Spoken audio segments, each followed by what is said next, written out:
Hello and welcome to the 2nd of April 2021. See behind me it's not so warm today.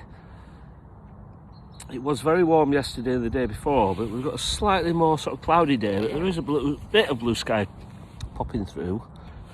Just been to see my mum, it's their wedding anniversary. God, it's bloody decades.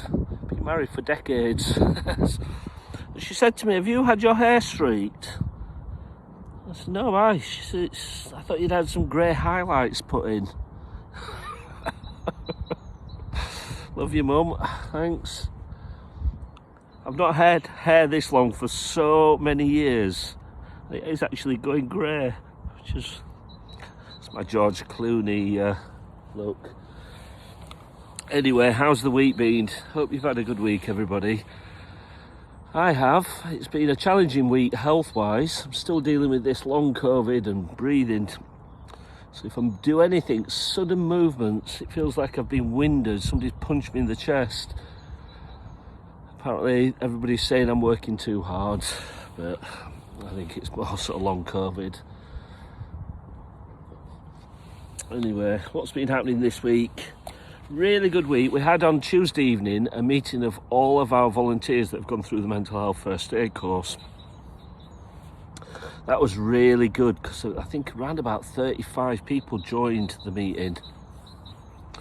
And it just sort of felt really, really good. These people had sort of gone out of their time after they'd done the training course to come and join us and find out more about what Mental Health Motorbike is doing. And that sort of validates that what we're doing is important, that it's important enough for them to give their time up. I had about 25, 30 emails afterwards. Lots of new volunteers wanting to work with us. So it was a good meeting. It was really, really nice. And what was nice, I was able to get people to talk. So it wasn't just me sort of talking. As Ken was speaking, Heidi, Andy, Mark, Dave O, we just sort of threw people in. Apparently I'm sort of passing the buck and not doing enough. Dave O thinks I keep stitching him up. I think people are more interested in listening to them talk than myself. Anyway, so yeah, a really good meeting, very, very positive, and lots of new support coming our way, which is great. It just means I've got loads of jobs to follow up, which I'm not doing very well at the moment. The second thing we've been doing this week is the charity, setting up the charity. So again, a small team have been meeting. We've been working through the application form and it's actually coming together nicely. I think we're probably 3/4 of the way, 80% of the way through the application form. Lots of supplementary documents needed adding. But I think what was really nice is the support we're getting through the Council for Voluntary Service. They're actually saying that the application's a really good one. You're not going to be turned down for something like this. What they might do is come back with lots of questions and maybe rephrasing things. So it made me feel as though, we are actually doing all right. We're on track.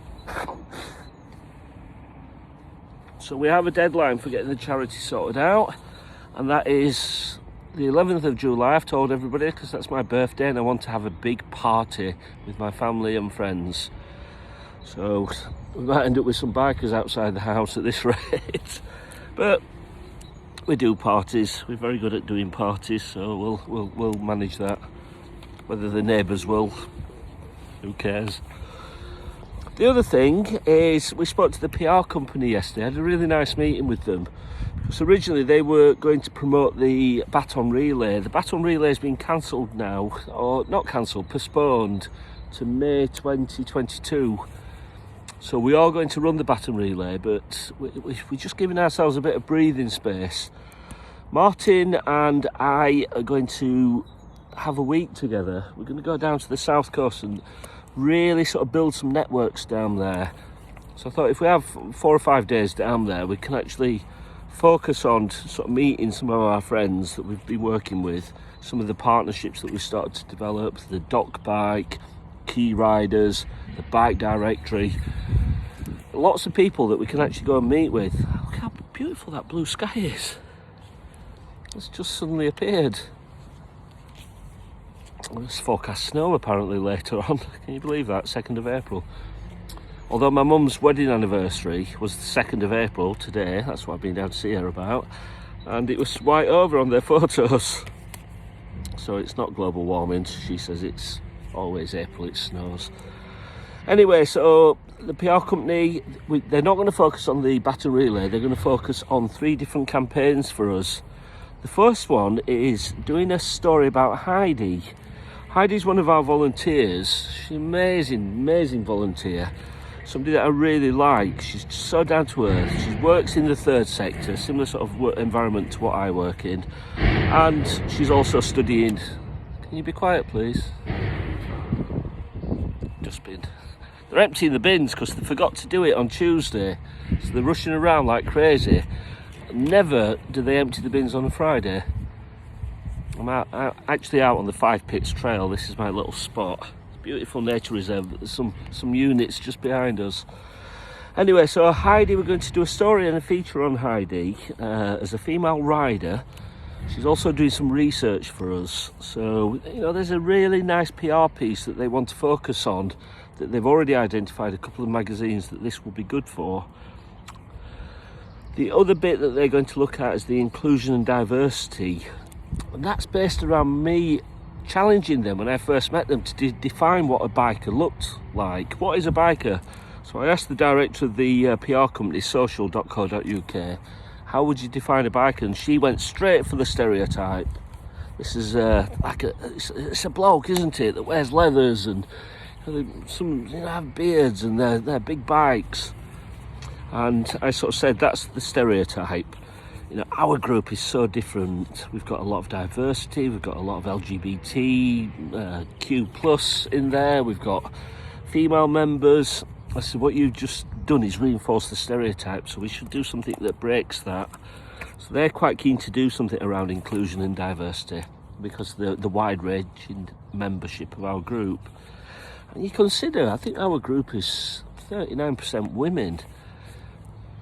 Yeah, it surprised me when we looked at the statistics, but you know, women are really into biking. And we've also got a 3rd campaign which is going to look at 70.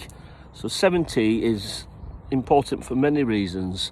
That's roughly the amount of people we've supported that have presented themselves at the point of suicide to our group. But we've also recruited over 70 mental health first aiders. So again, they thought there was a link to a story there. So they're going to focus on the number 70. So, exciting stuff from the PR company. The other thing that we're going to do next couple of weeks is launch our film. The film made by Anatic.tv, ANATTIC.TV, Anatic TV. James, very good friend of mine, and his sort of co-director, James Steer, really good friends. They put a film together which is beautiful, and it's targeting those male riders, that age bracket of men that are at high risk of ending their lives, you know, the suicide sort of statistic. So we thought we'd put this film together. They've created a beautiful film, so we're going to premiere that hopefully on the group quite soon, next week or so. Alright, so it's been a cracking week really. Again, you know, sort of, yeah, lots to look forward to. And I think most importantly, just to end, we never set up Mental Health Motorbike to be an online group. We were faced, because of COVID, taking it down that route, and it was taking us out of our comfort zone really. But we have so many people to thank for making that a success. But what it did this week, restrictions have been lifted, so I was able to get out and go and meet somebody. I met Stumpy, a friend who's just done his mental health first aid, local sort of biker group. So I went and met with him. We had an hour's drive to a beautiful cafe. We sat and had a drink together, talked for 2 hours, and then drove home. And I thought, this is what the magic is with Mental Health Motorbike. Arranging to meet with a mental health first aider, going out and talking, having a sort of chinwag over a drink in a beautiful location, getting some support, and then knowing that there's a network behind that support that can continue the dialogue. And I thought we've not even touched the tip of the iceberg of what's possible with what we're doing. God, I'm bloody inspired. I just thought just getting out on my motorbike for 4 or 5 hours was just stunning. And I've got an excuse to do it as much as I want. I run a charity. I soon will run a charity. And I've got permission then to go out on my motorbike, and my wife's not going to get onto me. And that's good. Life is good. All right, guys, take care. Have a brilliant Easter weekend. Stay safe if you're riding, and we look forward to speaking soon.